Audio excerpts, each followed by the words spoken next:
Right, this is my candle lantern which I've had for about 30 years at least. Bought it in the 1980s.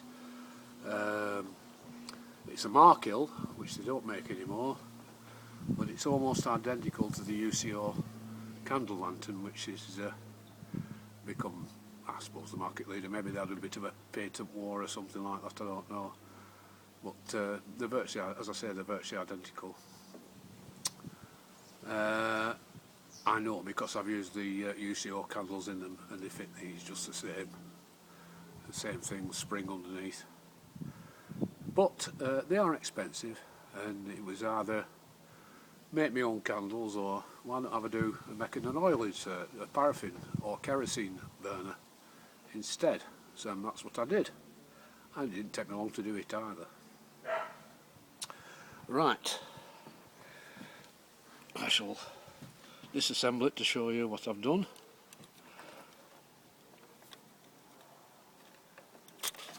Just twist off out there, and rather than have the spring in there which holds the candle, this is a travel dry shampoo aerosol spray, and what I did was I used a TV coax plug. You discard that, and the top screw goes on there.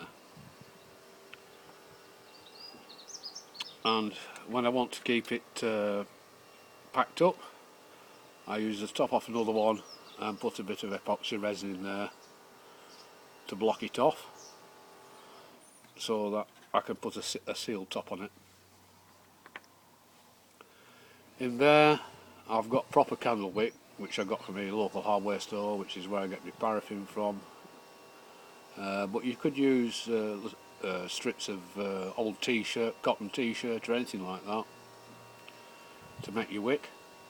It's important that you don't let it rise above that, otherwise you get too big a flame and it starts to soot up.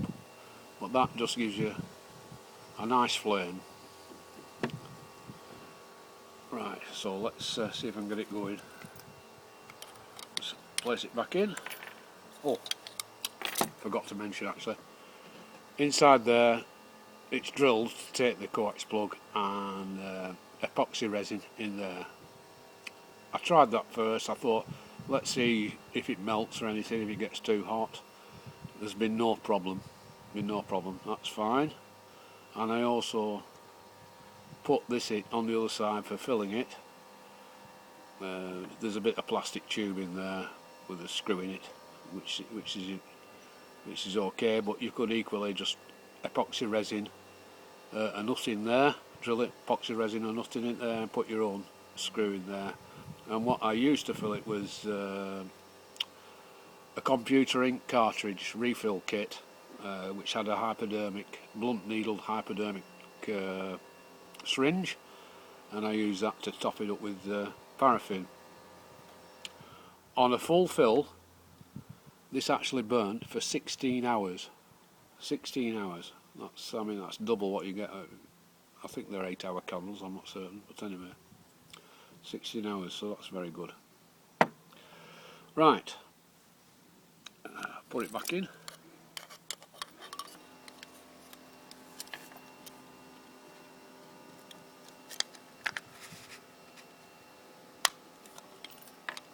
And let's see if I can get it lit.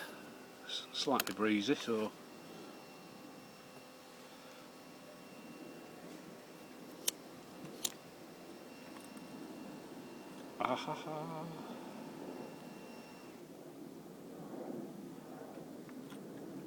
there we are, it's lit.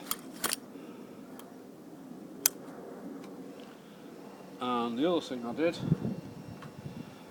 was I thought, well, I can make a reflector for that, for if I want to make it slightly directional.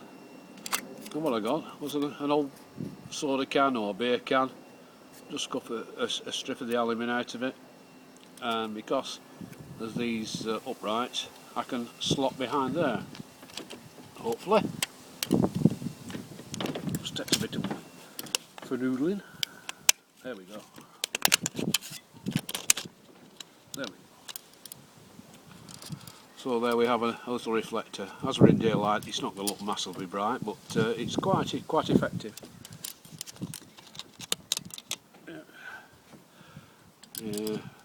And ideal. Plus the fact if you're solo camping, a smallish tent, a candle or a little paraffin lamp will keep you nice and warm. It'll raise the temperature at least by a degree or two from what it is. Surprising how warm it can make a difference. So that's about it, I think. I hope you found that useful. Those of you who have the UCO candle and wanted a reflector and oil insert, you can do your own thing now, and get a bit of enjoyment out of doing it, a bit of satisfaction, I think. Yeah. Anyway, that's it for now. Ciao.